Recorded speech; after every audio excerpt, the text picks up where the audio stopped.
지난 설교에 이어서 계속해서 복음의 탁월성과 비상함에 대해서 말씀을 증거하고자 합니다. 하나님의 말씀은 죄로 죽었던 우리의 영혼에 생명을 주십니다. 영혼의 생명, 즉 영적인 생명은 하나님의 말씀으로부터 주어지는 것입니다. 그래서 요한복음 1장 4절 말씀에서 그 안에 생명이 있었으니 이 생명은 사람들의 빛이다 라고 말씀했고요. 또 요한복음 6장 63절에서는 살리는 것은 영이니 육은 무익하니라. 내가 너희에게 이른 말은 영이요 생명이라 라고 말씀했어요. 또 요한복음 6장 53절에서는 인자의 살을 먹지 아니하고 인자의 피를 마시지 아니하면 너희 속에 생명이 없느니라 라고 말씀했죠. 또 한번 요한일서 2장 25절에서는 그가 우리에게 약속하신 것은 이것이니 곧 영원한 생명이니라 라고 말씀했어요. 그러니까 하나님은 우리에게 생명을 주시는데 바로 예수 그리스도 그분의 말씀을 통해서 우리에게 영적 생명을 주신다라는 말씀이죠. 자, 여러분 생명이라고 하는 것에 대해서 좀 깊이 한번 생각해 보신 적이 있는지 모르겠습니다. 생명이 무엇일까요? 제가 아는 목사님 한 분이 총신에서 박사 과정에 계시는데 전공이 생명윤리예요. 그 교수님이 물어봤다는 거예요. 생명이 뭡니까? 생명이 뭡니까? 생명 윤리를 이제 전공하려고 하니까 그 생명이 뭡니까? 자, 살아있다는 것에 대해서 오늘 말씀을 통해서 우리가 성경적인 시각을 좀 가지기를 원합니다. 본문 10절 말씀에서 사도는 생명에 이르게 할 그 계명이다 라고 말씀합니다. 그러면 이 말씀에 의하면 현재 우리 자신들은 생명의 상태에 이르지 못하고 있고 그래서 죽어있는 사망의 상태라는 그런 말일까요?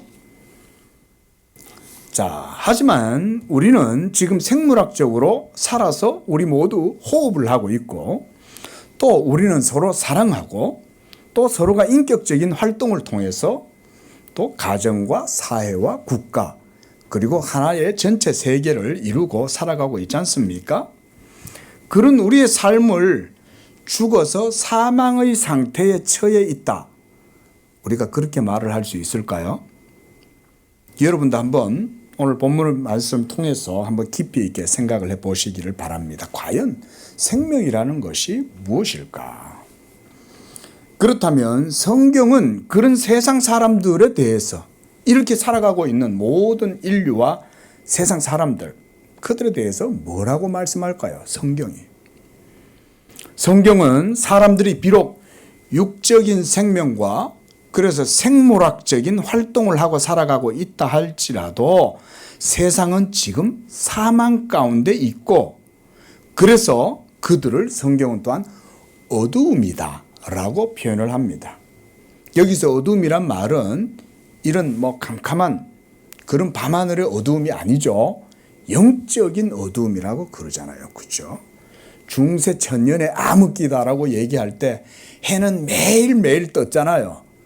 그런데 왜 암흑기라고 그랬겠어요? 영적으로 암흑의 상태였다라는 말이잖아요. 그래서 마태복음 4장 16절에 보면 흑암에 앉은 백성이 큰 빛을 보았다 그랬습니다. 그래서 사망의 땅과 그늘에 앉은 자들에게 빛이 비쳤다라고 말씀하죠. 그러니까 흑암의 그늘, 사망의 그늘이라고 말하는 거예요. 또 누가복음 1장 79절에서도 어두움과 죽음의 그늘에 앉은 자들에게 복음의 빛이 비쳤다라고 말해요. 또 요한복음 1장 5절에서도 이렇게 말씀합니다. 빛이 어둠에 빛이 돼 어둠이 깨닫지 못하더라. 그 외에도 성경 여러 곳에서 바로 이러한 세상 사람들의 삶의 실존적인 모습을 사망의 상태로 묘사를 합니다.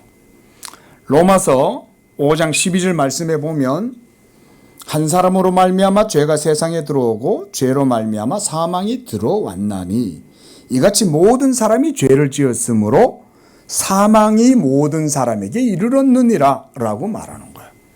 자, 여러분, 의외로 우리 성도님들이 이런 말씀들에 대해서 실제적으로 이해를 잘 하지 못하는 경향이 많습니다. 제가 보건대 제 나름대로 판단하건대 대부분 개인 구원에 너무 신앙의 초점이 맞추어져 있어요. 여러분, 좀 이렇게 여러분들의 그 구원과 하나님의 진리에 대해서 여러분 조금 눈을 좀 넓혀서 눈을 좀 열어서 말하자면 우리가 좀 세계를 보실 때 여러분들이 좀 어떤 담론적으로 좀 이렇게 보실 필요가 있습니다.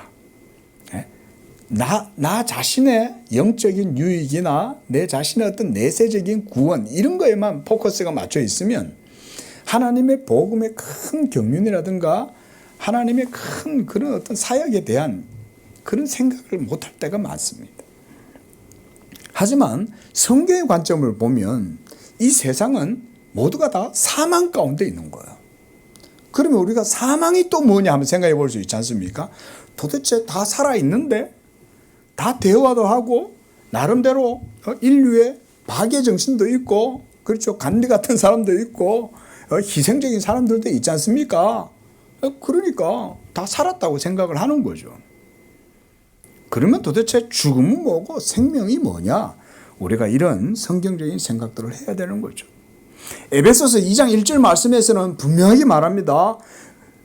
그는 허물과 죄로 죽었던 너희를 살리셨다라고 말하는 거예요. 허물과 죄로 죽었다는 거예요. 이 세상에 있는 모든 예수 믿지 않고 거듭나지 못한 사람들은 다 사실은 죽어 있는 거예요. 이런 게 우리 성도님들이 다 인식이 돼야 됩니다. 자, 이처럼 성경은 현생 모든 인류가 아담 한 사람에게서 나서 모든 사람이 사망의 상태에 처해 있는 것이다 라고 로마서 5장 12절에서도 말씀해요. 한마디로 이 세상 사람들이 이렇게 생각하죠. 우리가 대표적으로 우리가 누구나 다 아는 데카르트라는 철학자가 뭐라고 그랬어요? 코기토 에르고숨이라는 말을 했잖아요. 이 철학자들이 이거 엄청 붙들고 물고 늘어지는 말씀 아니에요? 코기토 에르고숨. 나는 생각한다, 고로 존재한다 이거잖아요. 이런 명제가 현대인들의 생각 속에 근대인들의 생각 속에 꽉 박혀 있잖아요. 이 예수 믿는 성도들은 이런 거를 빼내야 돼요. 신앙생활을 하실 때 여러분들 속에 어려서부터 수도 없이 되뇌이고 들었던 얘기 아닙니까? 나는 생각한다, 고로 존재한다. 나는 생각하지 않냐. 그러니 나는 존재하는 거지. 이런 식의 생각이 여러분들을 꽉 사로잡고 있기 때문에 복음이 잘 못 들어가는 거예요.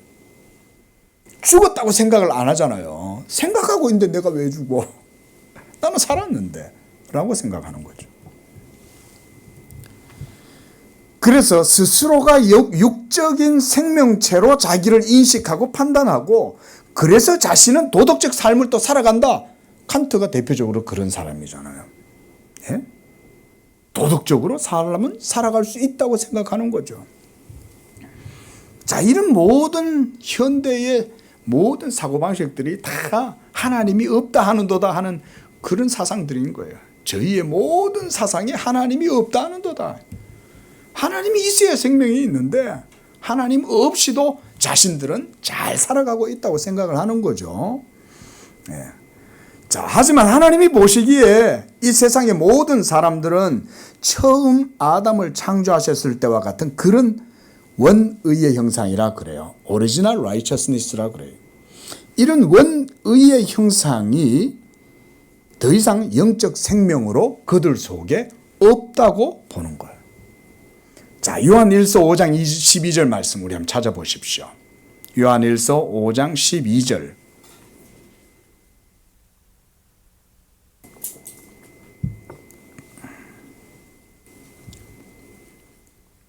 과연 성경은 뭐라고 말할까요? 요한일서 5장 12절 시작.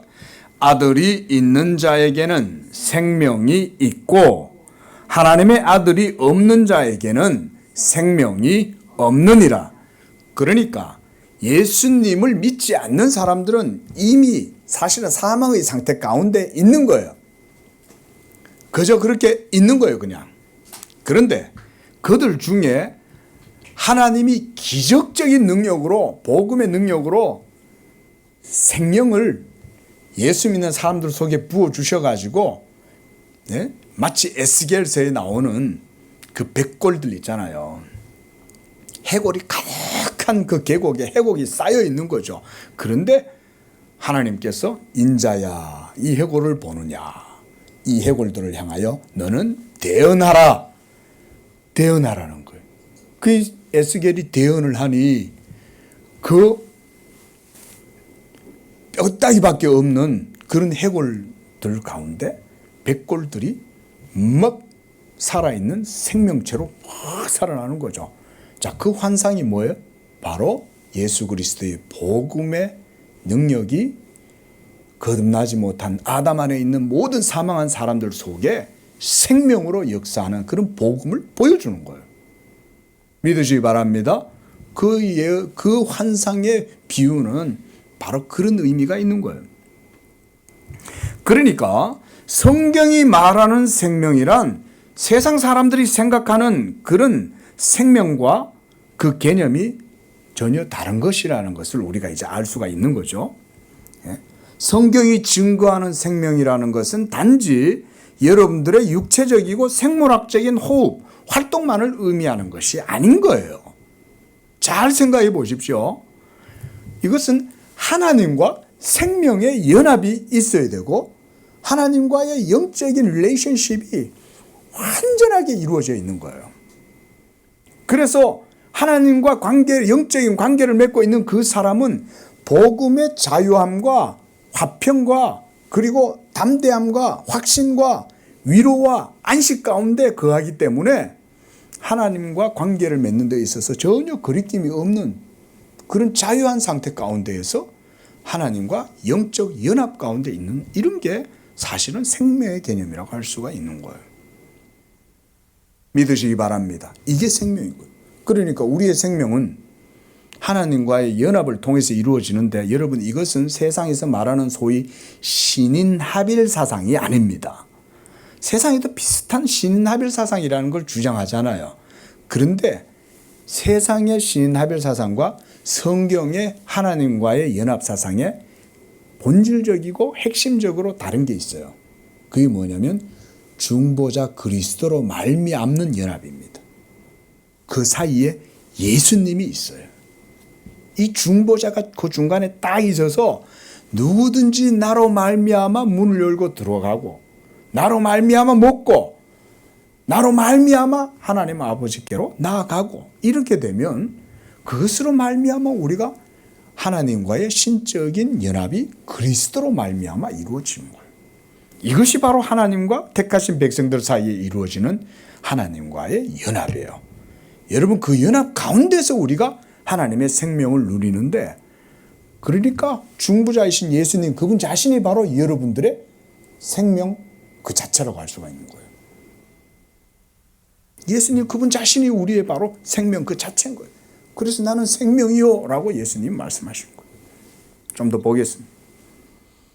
그래서 야고보서 4장 14절에서는 이런 하나님 없이 살아가는 인생에 대해서 이렇게 묘사합니다. 너희 생명이 무엇이냐? 너희는 잠깐 보이다가 없어지는 안개니라. 안개. 네. 안개는 어때요? 잠깐 있는 것 같지만 어때요? 잠시 뒤돌아섰다가 다시 돌아보면 안개는 없어져 있죠. 그게 우리 인생이죠. 잠깐 아침에 피었다가 꽃은 아침에 잠깐 피었다가 저녁에 마르고 또 꽃잎은 떨어지죠. 예? 그게 우리 인생이잖아요. 근데 우리는 어때요? 이걸 바로 생명이라고 생각하는 거죠. 예. 자, 여러분들의 그런 생명의 개념이 오늘 이 말씀을 통해서 다시금 좀 바뀌어졌으면 좋겠어요. 그리고 복음의 관점으로 우리가 이 생명의 개념을 가져야 한다. 성경은 거듭나지 못한 모든 사람들은 다만 육적인 존재요, 육체, 사르크스에 불과하다라고 말하는 거예요. 플래시, 그냥 몸이에요. 이 몸은요, 그저 고기에 불과한 거예요. 그래 따지면. 여러분들 이렇게 생각해 보셨어요? 나의 육체가 그저 고기다. 이런 생각 한번 해보셨어요? 예? 좀 제가 표현이 좀 격합니까? 그러나 틀린 표현은 아닙니다. 예. 자, 창세기 6장 3절 말씀. 여호와께서 가라사대 나의 신이 영원히 사람과 함께 하지 아니하리니 이는 그들이 뭐가 됐어요? 육체가 됨이라. 나의 신이 영원히 사람과 함께 하지 아니하리니 왜? 그들이 육체, 하나님이 거할 수 없는 상태에 한마디로 기계 같은 그런 존재. 기계도 이게 그냥 아주 정밀한 그런 기계가 아니요. 고장이 나가지고 쓰잘데기 없는 그런 기계예요. 이게 고물상에나 갖다 던져버릴 그런 기계. 그게 바로 우리의 몸이다. 욥기 34장 15절에서 모든 육체가 다 함께 죽으며 사람은 흙으로 돌아가리라. 모든 육체라고 말하는 거예요. 그게 육체인 거예요, 여러분. 예. 마태복음 24장 22절에서 모든 육체가 구원을 얻지 못할 것이나 라고 이렇게 말씀합니다. 여기서 왜 모든 사람이 구원을 얻지 못할 것이나 이렇게 말을 하지 않고 왜 모든 육체가 구원을 얻지 못한다고 그렇게 말씀할까요? 육체라는 거예요, 이게. 그 외에도 많습니다. 자, 우리가 하나만 더 봅니다. 로마서 3장 20절 말씀이에요. 그러므로 율법의 행위로 그 앞에 의롭다 하심을 얻을 육체가 없나니. 우리말 성경에는 이렇게 육체라고 번역해놨죠. 왜 육체라고 그럴까요? 육체가 바로 하나님의 의에 합당하지 못한 부패하고 타락해서 그래서 전혀 쓸모가 없는 하나님의 생명에서 완전히 떠나 있는 상태가 바로 그 육체인 거예요. 예. 제가 좀 3인칭을 써서 좀 그렇지만 이 육체가 바로 여러분들의 육체입니다. 여러분들이 조금 절망을 좀 하시기 바랍니다. 설교를 들으시면서 아, 이게 내 몸이구나. 여러분들이 그렇게까지 자기의 몸을 인식해야 복음의 은혜가 복음의 탁월성이 더욱더 부각이 됩니다. 근데 여전히 나는 내 육체를 자랑하고 있고 내 몸의 아름다움을 거울을 들여다보면서 우리는 얼마나 하루에도 수십 번 거울을 들여다보면서 자기의 아름다움을 얘기하잖아요. 어느 날 차에 이렇게 앉아가지고 있는데 웬 여자가 차에 다가오더니만은 저한테 막 인사를 하면서 그러면서는 막 내 앞에서 막 이러고 있는 거예요. 근데 왜 저러요? 왜 이러나 이 사람이 그랬더니 그 지나가는 동안 차에 비친 자기의 모습에 빠져가지고 막 자기를 즐기고 있는 거 아니에요? 나르시시즘에 빠져가지고. 예? 다 웃고 계시는데 여러분들은 안 그렇습니까? 다 자기의 몸을 위해서 다 살잖아요. 예? 그러면서 다 살았다고 생각하는 거죠. 갈라디아서 5장 19절 육체의 일은 분명하니 곧 음행과 더러운 것과 호색과 당짓는 것과 분리하는 것과 이 모든 저주스러운 것이 육체의 일인 거예요. 육체의 일. 그래서 에베소서 4장 18절 말씀에서는 이렇게 말합니다. 그래서 그들이 하나님의 생명에서 떠나 있다. 이게 바로 예수 믿지 아니한 거듭나지 못한 자연적 본성을 가진 이 세상의 모든 사람들이에요. 그들은 사랑하기도 하지만 미워하기도 하고 그리고 그들은 또한 서로 도와주기도 하지만 그들은 또한 전쟁을 일으키고 빼앗고 노량짓을 하고 그러고 살아가는 거예요. 그러면서 자기네들끼리 선과 악을 또 판단하죠. 그렇죠? 러시아는 나쁜 놈이야. 러시아는 악에 죽이고 북한은 악에 죽이고 이러면서 자기들끼리 다 구별해놓고 자기네들은 또 뒤에서 또 다른 짓 하잖아. 그렇죠? 그러면서 뭐 우리가 보면 뭐 정치 얘기를 하는 건 아니지만 미국도 뭐 잘난 건 없잖아요. 자기들도 자기들 안에 총으로 죽는 사람이 얼마나 많아요. 지금도 총기 사건으로 엄청나게 죽고 있을걸요. 전쟁에서 죽는 사람들보다, 우크라이나 전쟁에서 죽는 사람보다 총 맞아 죽는 사람이 더 많잖아요, 미국은. 그런데도 모르죠. 자기들이 사망에 있다는 것을 모르기 때문에 그런 거예요. 중국은 나쁘다. 물론 나쁘죠. 그런데 그때 기준들은 전부 다 뭐예요? 예? 그런 게 기준이죠. 하나님의 말씀이 기준이 아니잖아요. 하나님의 말씀을 가지고 기준을 삼아서 보면 하나님 앞에서 의롭다함을 얻을 육체는 한 사람도 없어요.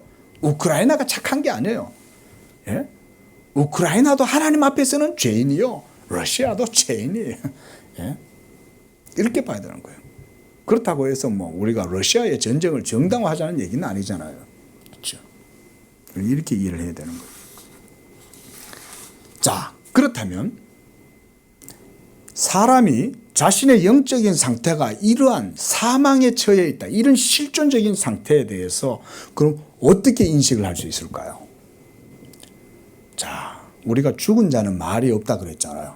죽은 자는 자기가 죽었다는 것에 대해서 알까요? 죽은 자는 자기가 죽었다는 사실을 인식하지 못합니다.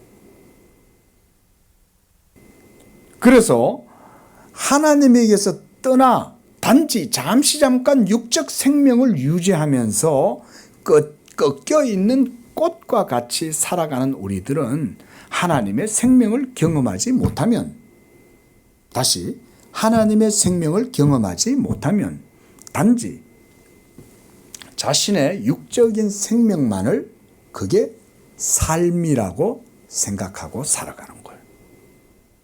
이게 이 세상에 자연적 본성으로 태어난 모든 사람들의 삶에 대한 인식이에요. 그러니까 이렇게 살아가는 거예요. 자, 로마서 다시 본문 7장 10절을 다시 한번 보십시오. 생명에 이르게 할 그 계명이 내게 대하여 도리어 사망에 이르게 하는 것이 되었다라고 말씀하죠. 생명에 이르게 할 계명이라 그랬어요. 그런데 그렇게 말한 후에 바로 뒤에서는 뭐라고 그래요? 그 계명이 사망에 이르게 하는 것이 되었다라고 이렇게 또 말을 합니다. 자, 이 말씀은 하나님의 계명의 율법은 원래 생명에 이르도록 하기 위해서 하나님께서 이스라엘 백성들에게 부여해 주신 거였어요. 하지만 그것이 하나님의 의도하신 바와는 다르게 도리어 사망에 이르게 하는 것으로 작용하게 된 거예요. 그게 율법인 거예요. 자, 이 말씀을 우리가 좀 더 구체적으로 어떻게 이해하면 좋을까? 자, 율법은 본래 생명을 주기 위한 것으로 의도가 된 거예요. 그러니까 생명에 이르게 할 계명이라고 그랬던 거죠. 그러니까 율법이 한마디로 말하면 생명을 얻는 길을 보여주는 거예요. 율법 그 자체가. 또 한편으로는 그 율법이 사망을 유발하는 것이 되었다라고 말하는 겁니다. 그 이 두 상반된 두 가지의 특성을 우리가 그럼 어떻게 이해를 하면 좋을까요? 왜 율법은 한편으로는 생명을, 또 한편으로는 사망에 이르게 하는 것이 될까? 그것을 바르게 알려면 먼저 율법이 무엇인지를 알아야 합니다. 왜냐하면 율법을 알지 못하면 우리는 육적 생명만이 유일한 생명이라고, 그게 자기의 의라고 생각하기 때문에 그래요. 그러나 율법이 주어지면 상황이 뒤바뀝니다. 율법이 다가오면, 성경에 의하면 생명에 이르게 할 그 계명이 우리에게 다가온다, 이런 표현을 씁니다, 성경은. 자, 우리가 앞에 읽지 않았지만 여러분 바로 그 앞에 있는 8절을 한번 보십시오. 로마서 7장 8절 말씀. 자, 시작. 그러나 제가 기회를 타서 계명으로 말미암아 내 속에서 온갖 탐심을 이루었나니 이는 율법이 없으면 뭐요? 죄가 죽은 것임이라 라고 했습니다. 즉 율법이 없으면 어떤 착각이 일어나냐면 죄가 죽어 있는 것처럼 그렇게 보인다는 거예요. 죄가 죽어 있다라고 사도 바울이 이렇게 표현한 것은요, 이건 어느 정도 문학적 표현이라고 보면 됩니다. 왜 죄가 죽어 있다고 표현하냐면 죄가 아무런 힘을 쓰지 못하는 그런 상태라고 인식하기 때문에 그런 거예요. 그러니까 죄가 죽어 있다는 거예요. 이 사도 바울의 표현이 이게. 왜냐하면 극적인 반전을 나타내려고 일부러 이런 식으로 표현하는 거예요. 죄가 죽었다. 자, 뭐 죄가 죽었다 살았다. 우리가 이런 표현 자체가 조금 생소하죠. 그런데 죄가 죽었다라는 사실을 지금 깨닫지를 못하는 거예요. 죄가 죽었는지 살았는지도 우리는 몰라. 심지어 죄가 있는 것조차도 모르지. 그렇잖아요. 사람들이 다 자기가 죄인이라고 생각합니까? 청성교도소에나 갇혀 있어야 죄인이라 그러지. 이 세상에 있는 사람들이 누가 죄인이라고 자기 생각하냐고요. 우리 유명한 박효진 장로님, 우리 진복교회, 고향교회 출신이신데 그 장로님이 재미있는 말을 했어요. 그분이 회심하고 난 다음에 보니까 청성교도소에 갇혀 있는 그 죄수들은 들킨 죄인이고 밖에 있는 사람들은 안 들킨 죄인이다. 이런 재미있는 표현을 쓰셨어요. 제가 그게 참 인상 깊어서 아직까지도 기억을 하고 있는데 맞는 말이죠. 우리는 감옥소에서 수감자들이 아니지만 사실은 하나님의 율법의 판단 아래에서 우리는 다 죄인이죠. 그 얘기예요. 그러다 보니까 죄가 죽어 있다라는 표현을 쓰는 거예요.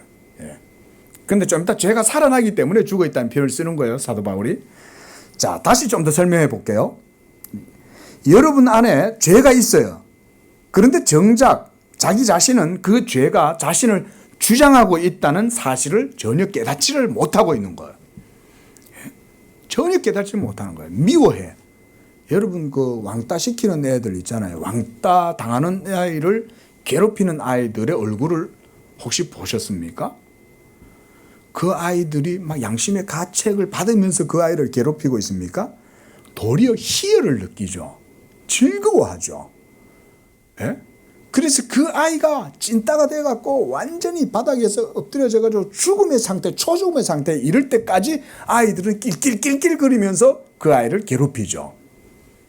근데 그 아이들은 자기들이 그렇게 한다고 생각할까요? 죄가 그렇게 한다고 생각할까요? 죄가 그렇게 하고 있다라는 생각을 전혀 못하고 자기들이 한다고 생각하죠. 네? 그러나 그걸 율법 앞에 딱 들이대면 그 아이들이 왕따시키고 있는 게 아니라 그 아이들 속에 있는 죄가 그 아이들을 포로로 사로잡아 가지고 농간을 부리는 거예요. 예? 그런 얘기예요. 그러니까 율법이 다가오게 되고 율법의 계명을 인식하게 되니까 그제서야 그 사람 안에 있는 죄가 살아서 역사하고 있다는 사실을 인식하게 된다 그 말인 거예요. 그걸 인식하기 전까지는 죄는 죽어 있는 거예요. 죄가 죽어 있다고 생각하는 거예요. 그래서 율법이 없을 때는 죄를 죄로 여기지 않고 또 그 죄가 죽어 있는 것처럼 보인다. 그래서 9절 말씀에 보면 이렇게 표현하죠. 전에 율법을 깨닫지 못했을 때에는 누가 살았어요? 내가 살았다는 거예요. 율법이 없을 땐 내가 살아있다. 내가 결정하고 내가 선택하고 내가 때때로 미워하고 내가 때때로 더러운 짓 하고 내가 한다고 생각했어요. 모든 주체가 다 자기예요. 그런데 계명이 이름에 그러죠. 계명이 다가오매 그 말이잖아요. 그러니까 어떻게 된다고 말씀합니까? 죄가 죽어 있었던 것처럼 보였던 죄는 살아나고 나는 도리어 죽었다. 이렇게 된 거예요. 이 말은 내가 죽어 있는 상태가 인식이 되었다 이 말입니다. 자, 여러분이 벌써 이 내가 죽었다는 상태 자체가 인식되는 것 자체가 벌써 하나님의 은혜죠. 벌써 이 율법이 다가오는 것 자체가 은혜인 거예요.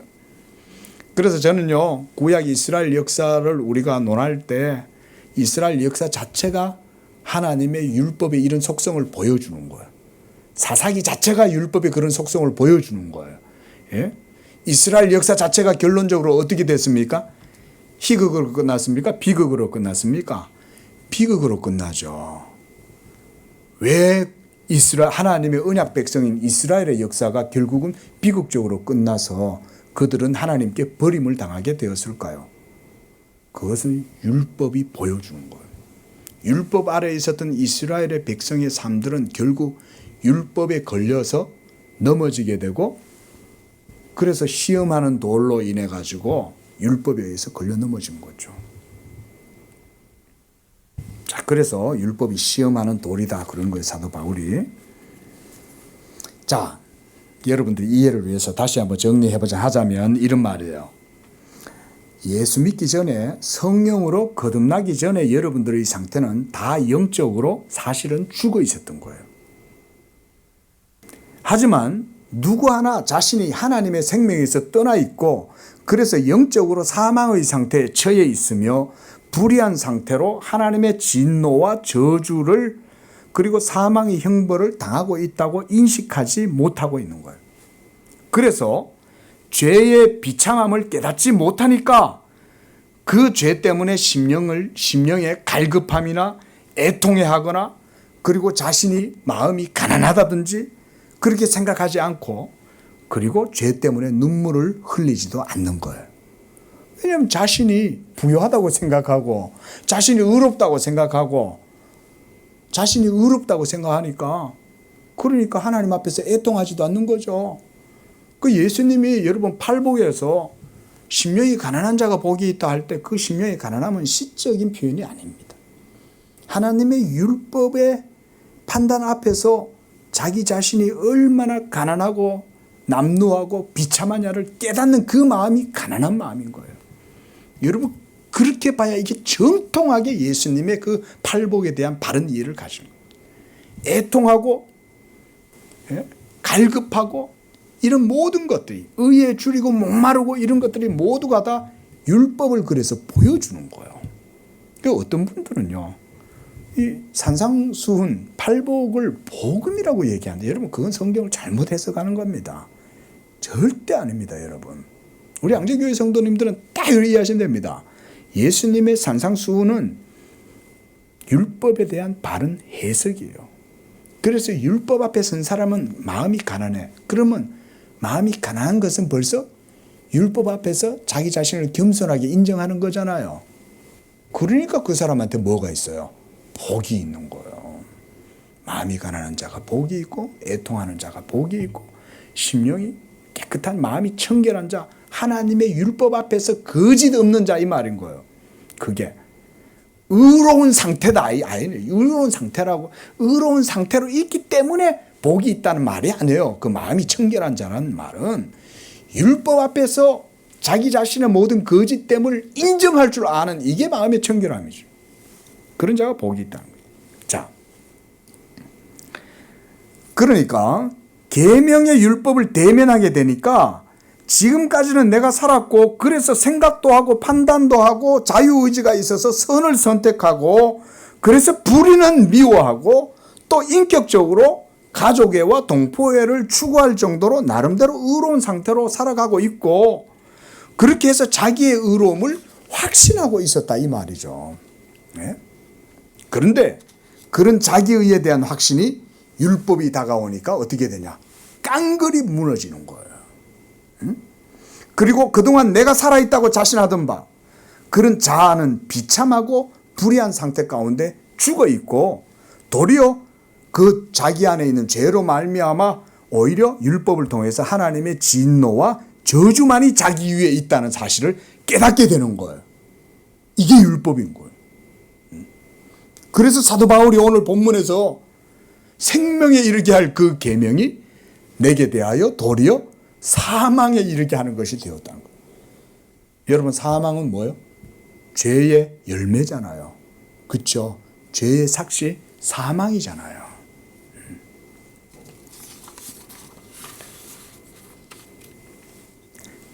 바로 자신의 사망의 상태에서 죽어 있다면 자신 안에 지금까지 활동하고 있던 그 힘, 그 세력 이게 바로 죄인 거예요. 죄. 오늘 여러분 이 말씀 들으면서 여러분들 가만히 생각해 보십시오. 여러분들 자신부터 먼저 한번 돌아보시고 그리고 여러분 주변에 있는 모든 사람들의 삶도 한번 생각을 해 보십시오. 죄가 그들 위에 왕노릇하고 있는 거예요. 그리고 예수 믿지 않는 모든 거듭나지 못한 사람들은 다 죄의 종노릇 해가지고 살아가고 있는 거예요. 그리고 거기에서 구원함을 얻고 그래서 예수 그리스도로 말미암아 죄사함을 얻고 성령으로 거듭난 사람들은 그런 죄의 종로로 타는 사람들을 바라볼 때 이제는 정죄와 판단의 그런 시각으로 보는 게 아니라 죄의 종로로 타고 있는 노예구나, 이런 마음으로 보라는 거예요. 여러분들을 이유 없이 미워하고 헐뜯고 괴롭히고 중상하고 이렇게 하는 자들이 있다면 여러분 성령으로 기도하십시오. 믿으시기 바랍니다. 그때 믿음을 발휘해야 되는 거지. 그거를 혈과 육을 대해 가지고 같이 싸우면 안 돼. 그때 예수 믿는 사람들은 죄의 노예가 된 저 사람이 지금 마귀의 막 충동을 받아가지고 나를 시험하고 있구나. 기도하자. 예수님 성령의 능력으로 나를 변화시켜 주셨듯이 저 사람도 하나님 변화시켜 주십시오. 제가 이 시간 하나님 앞에 기도합니다. 여러분 믿음이 그럴 때 발휘가 되어야 되는 거지. 하나님께서 역사하실 줄 믿습니다. 그래서 참고 기다리고 하나님 말씀 가만히 바라보고 있으면 여러분 하나님이 기가 막힌 방법으로 그런 문제들을 해결합니다. 아니면 하나님이 그 사람을 다른 데로 옮겨가든지 데려가 버리시는 거예요. 네? 여러분들 귀찮게 하고 괴롭게 하는 사람 있습니까? 미워하지 말고 하나님께 그냥 기도하시고 마음이 괴롭더라도 참으세요.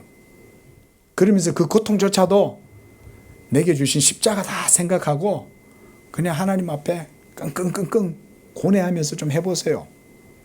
조금만 지나면 하나님이, 여러분들은 손도 안 대고 하나님이 다 정리합니다.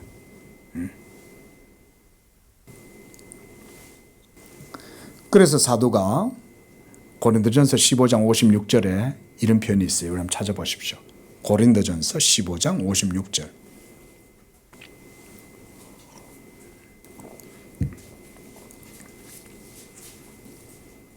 오늘 본문과 아주 관련 있는 중요한 말씀이죠.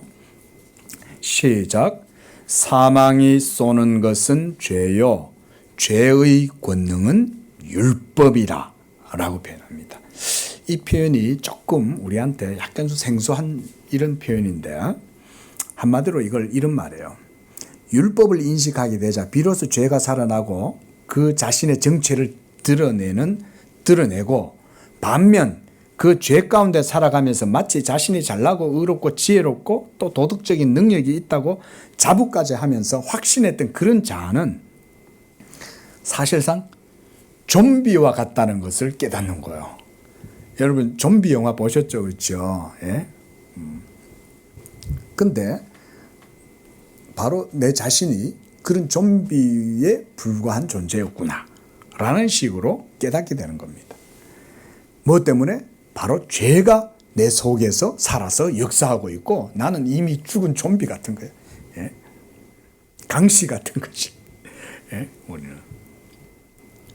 이게 영적인 개념이 여러분 속에 복음을 통해서, 율법을 통해서 확 세워지면 이렇게 인식이 됩니다.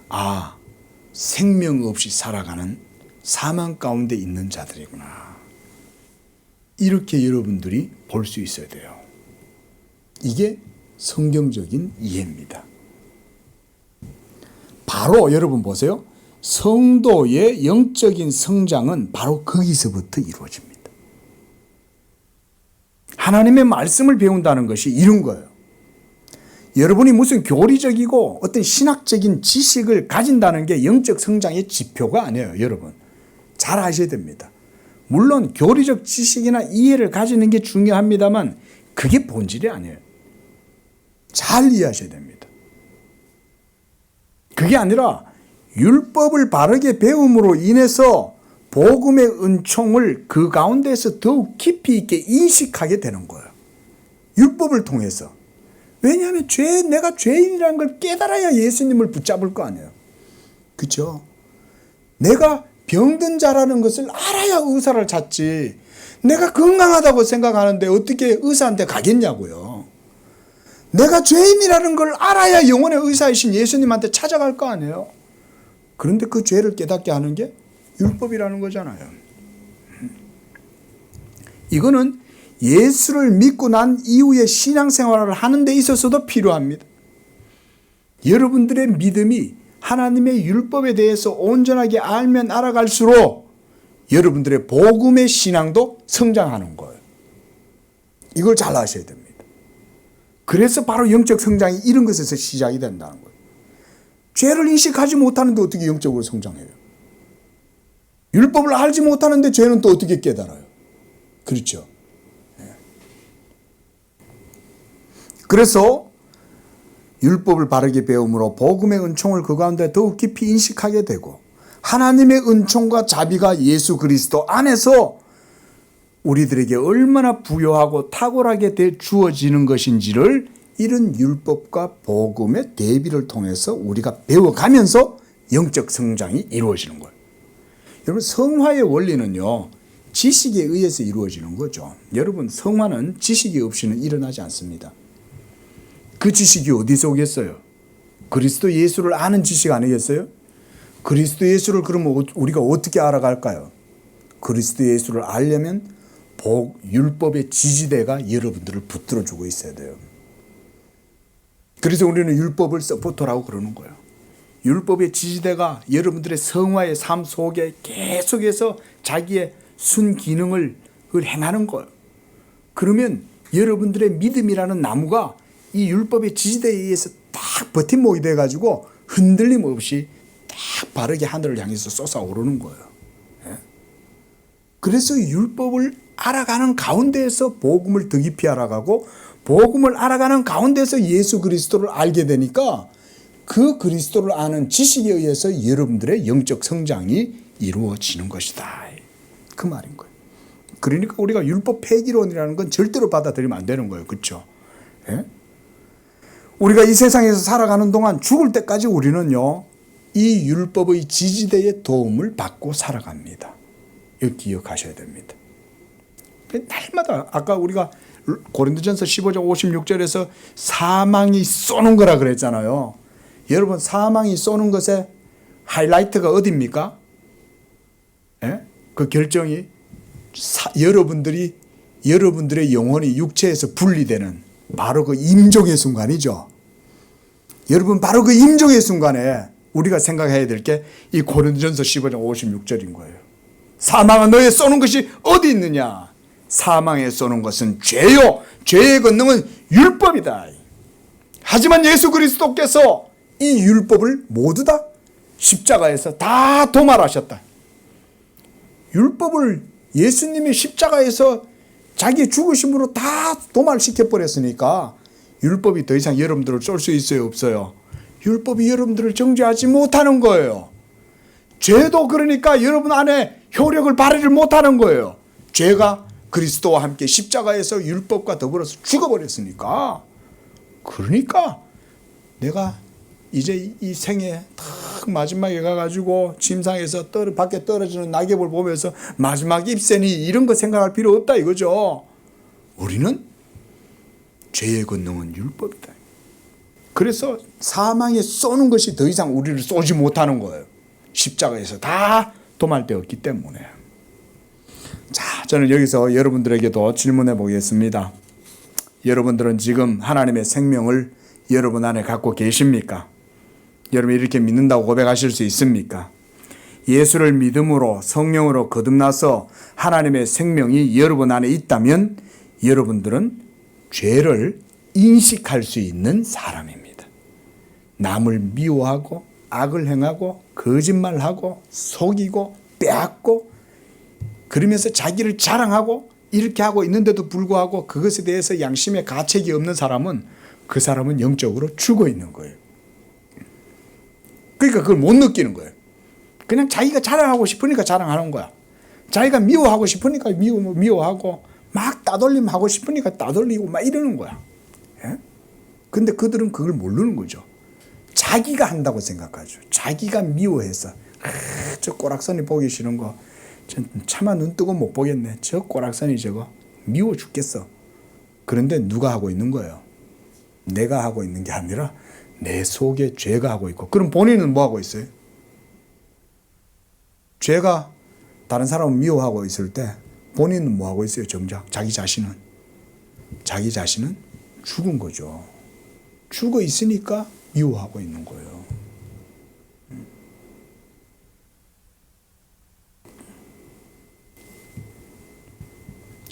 여러분, 여전히 거듭나지 못하고 육적 생명 안에서 잠시 있다가 없어질 안개와 같은 그런 삶을 살면서도 그 생명을 아등바등 부여잡고 어쨌든지 하루라도 더 연명해 보겠다고 매달려서 살아가는 사람들은 영적으로 죽어 있는 사람입니다.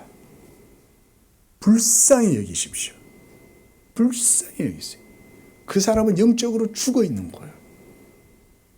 하루라도 더 살아보겠다고, 신락 같은 생명 유지해 보겠다고, 예? 천하에 좋은 거라고 다 찾아가지고 먹으려고 하는 진시황제 같은 사람들은 벌써 죽어 있는 거예요. 예? 그래서 예수님이 마태복음 10장 39절에 그런 말씀을 한 거예요. 자기 목숨을 얻는 자는 잃을 것이요 나를 위하여 자기 목숨을 잃는 자는 얻으리라 라고 하신 거예요.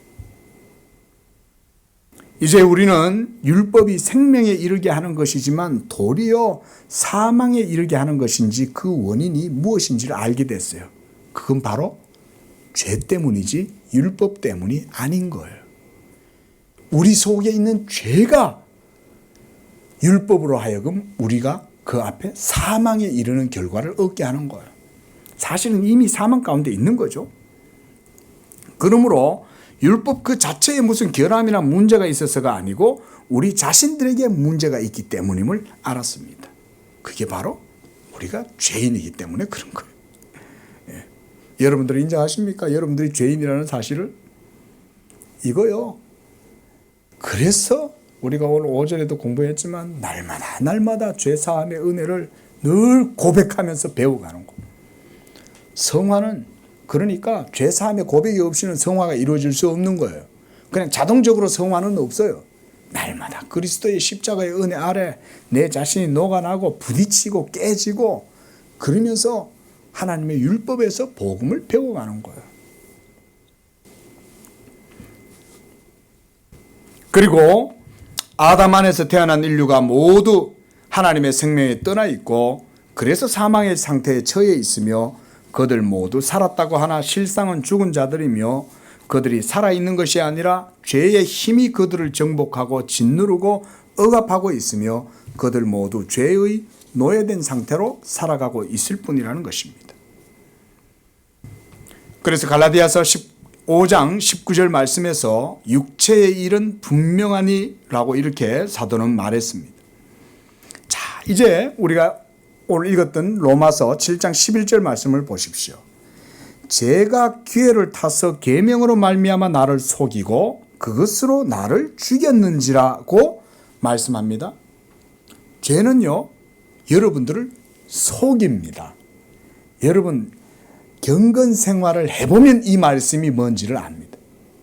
여러분들이 죄와 부딪혀 가지고 직접 그 죄와 싸워보지 않으면 이거 모릅니다. 경건 생활을 실제로 이렇게 성령 안에서 말씀을 붙들고 죄와 피 흘리기까지 싸워봐야 죄의 속성을 알아요. 여러분 그런 말 있잖아요. 마음 먹고 작정하고 속이면 안 속을 사람 없죠. 다 전부 다 프로젝트를 짜갖고 어떻게 속여 먹을까 다 아니까 그 요즘 보이스피싱에 걸리는 거 아니에요. 그렇죠? 속이는 거잖아요. 딱 짜가지고. 근데요, 죄가 속입니다. 예. 여기서 속이다라는 이 헬라어 동사 엑사파탄이라는 이런 말은 원어적 의미에서는 길에서 벗어나게 한다라는 의미가 있지만 또한 속이다라고 이렇게도 해석을 할 수가 있는 말입니다. 속인다. 그러니까 하나님의 율법에서 벗어나게 한다라고 이렇게 볼 수도 있고 또 속인다라고 하는 의미, 중의적인 의미로도 볼 수가 있는 거예요. 그러니까 죄가 죄인 그 사람을 속이는 거예요. 여러분을 속이는 거예요. 이거는 성령의 사람도 예외가 없어요. 여러분들이 예수 믿는다고 여러분 죄에서 완전히 자유함을 얻었다고 생각하면 안 됩니다. 성령의 사람조차도 온전하게 성화의 삶을 추구하지 않으면요, 죄 때문에 속아요. 이런 거는 좀 더 고단수의 이제 트릭이 필요한 거지.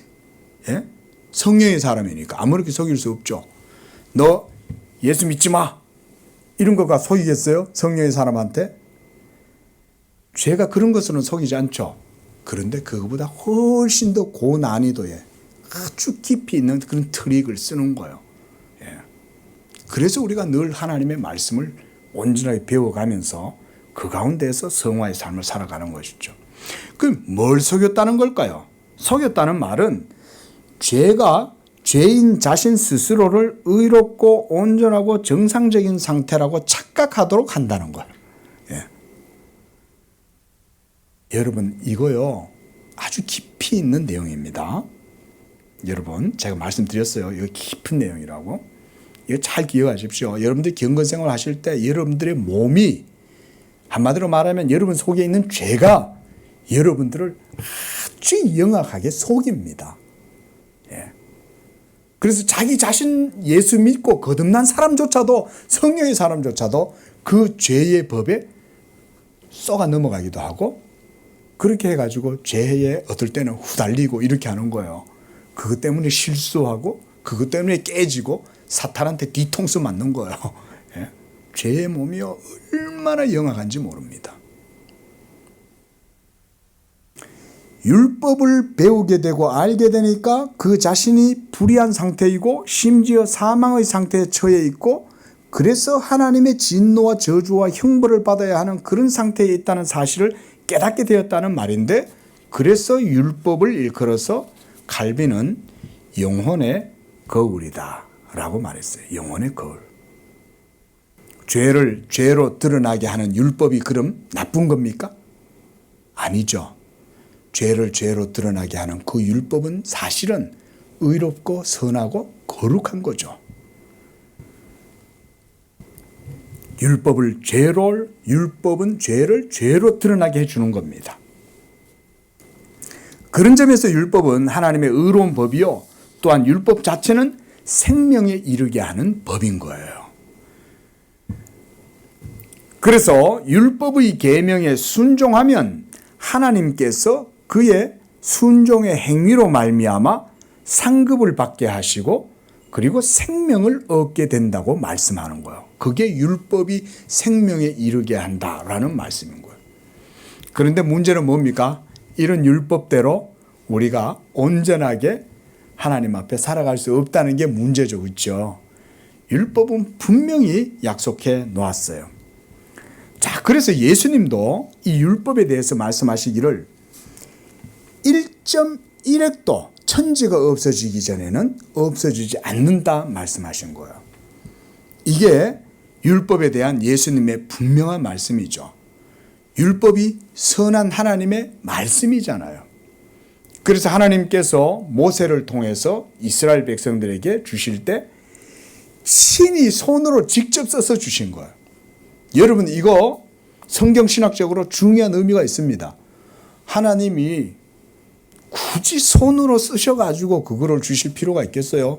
하나님이 그냥 모세야 정을 가지고 와가지고 글자를 새겨갖고 해라 내가 불러줄구마 이러면서 예? 우리 경상도 말로 내가 불러줄구마 받아 적어라 하면 되잖아요. 근데 하나님이 굳이 그 돌에다가 친히 직접 손으로 하나님의 계명을 왜 쓰셨을까? 여러분 여기에도 성경신학적으로 중요한 의미가 있는 겁니다. 왜냐하면 하나님이 자기의 말씀이기 때문에 친히 써주시는 거예요. 모세가 대신 쓰도록 안 하는 거예요. 직접 쓰신 거예요. 그만큼 율법에는 권위가 있는 거죠. 하나님이 썼으니까. 바로 이런 율법에 대한 분명한 약속이 성경에는 있어요. 그러나 그 율법을 우리가 온전하게 지킬 수 없는 것에 문제가 있는 것입니다. 자, 오늘 말씀을 정리를 하겠습니다. 로마서를 이해함에 있어서 그래서 우리가 율법과 복음의 관계에 대한 이런 이해는 핵심적인 주제라고 할 수가 있습니다. 율법과 복음 모두는 동일하신 하나님의 말씀이지만 하나님의 구속 사역에서 있어서 경륜상의 차이를 가진다. 이렇게 우리가 말을 합니다. 한번 따라 볼까요? 경륜상의 차이.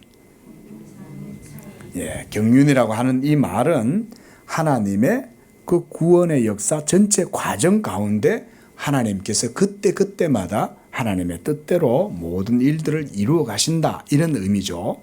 자, 바울은 예수 그리스도의 복음을 증거하기 위해서 먼저 율법을 제시해요. 로마서를 읽어보면. 그러면서 율법에 대비되는 방식으로 로마서를 기록합니다. 그런 가운데 점차적으로 복음이 무엇인지에 대해서 쭉 서술을 합니다. 그러니까 이 로마서의 실제적인 주제는 복음이지만 이 복음을 설명하기 위해서는 바울은 먼저 율법을 제시하고 그런 후에 점차적으로 율법과 대비되는 방식으로 복음을 설명하고 있다는 거예요. 다른 말로 표현하자면 율법이 없이는 복음을 설명하기란 거의 불가능하다고 할 수가 있는 거예요. 그래서 하나님도 이 복음을 이 땅 가운데 딱 뿌리를 받기 위해서 이스라엘이라고 하는 전체 역사를 쓰신 거예요. 우리가 그래서 이걸 구속 역사다 그러죠. 구속사라고 그러죠. 하나님이 이런 역사의 과정을 통해서 복음이 이 땅 가운데에서 뿌리를 내리고 교회가 이 땅 가운데서 성장할 수 있는 기틀을 이스라엘이라는 나라를 통해서 형성시켰다. 우리가 이렇게 볼 수가 있는 겁니다. 그러면서 이와 같이 사도 바울이 모두 다 복음을 율법을 통해서 설명을 하는 거예요. 자, 그렇다고 해서 율법이 복음이냐? 그것은 아닙니다. 율법과 복음은 모두가 하나님의 말씀임에도 불구하고 엄연한 차이를 가집니다. 엄연한 차이를 가져요. 그래서 성도들께서도 성경 공부의 주된 핵심 내용이 바로 율법과 복음을 바르게 이해하는 것에 있다는 것을 아셔야 됩니다. 이건 로마서뿐만이 아니에요. 성경 전체의 구조라고도 할 수가 있어요. 자, 말씀을 맺겠습니다. 사랑하는 성도 여러분, 이와 같이 오늘날 우리에게도 이 율법이 여전히 주어져 있지만 우리는 율법 아래에서 신앙생활을 하지는 않습니다. 우리는 복음 아래에 있어요. 복음 안에 있죠. 엄밀히 말하면 복음의 은혜 안에. 그러나 우리에게 주신 이 복음의 은혜와 이 복음의 탁월함을 분명하게 인식하기 위해서는 율법에 대한 객관적인 이해가 필요합니다. 그러지 않으면 복음에 대한 바른 또한 이해와 그 은혜도 누릴 수가 없는 것입니다. 기도하겠습니다. 자비하신 하나님 아버지, 우리에게 예수 믿는 믿음을 통해서 놀라운 하늘의 은총과 선물을 주시니 감사합니다. 우리가 이 귀한 은혜를 받았음에도 불구하고 우리는 얼마나 이 은혜를 함부로 대하고 무시하고 싸구려로 취급하고 있는지 모릅니다. 그러나 하나님께서는 자기의 영광과 자기의 의로우심을 나타내시기 위해서 이 예수 그리스도의 복음을 이 땅 가운데 심으시고자 하나님께서 아브라함을 택하시고 이스라엘의 역사를 통해서 하나님의 자기 열심으로 이 복음의 사업을 모두 다 이루셨습니다. 우리가 지금 예수 믿고 하나님 앞에 의롭다함을 얻게 된 것은 바로 이러한 하나님의 열심 때문인 줄로 우리가 믿게 하시고 그 가운데 온전히 하나님께 영광을 돌리는 복된 믿음들이 되도록 도와주시옵소서. 무엇보다 바라옵기는 우리 성도들에게 하나님이시여 이 율법과 복음의 대비를 통해서 복음의 탁월함을 더욱 깊이 인식할 수 있도록 축복해 주시고 그 가운데에서 우리 성도들이 복음의 은혜와 복음의 탁월함과 영광과 부요함을 누리고 복음의 자유함을 누리고 하나님을 영화롭게 할 수 있는 복된 신앙의 삶이 되도록 인도해 주시옵소서. 예수님의 이름으로 기도합니다. 아멘.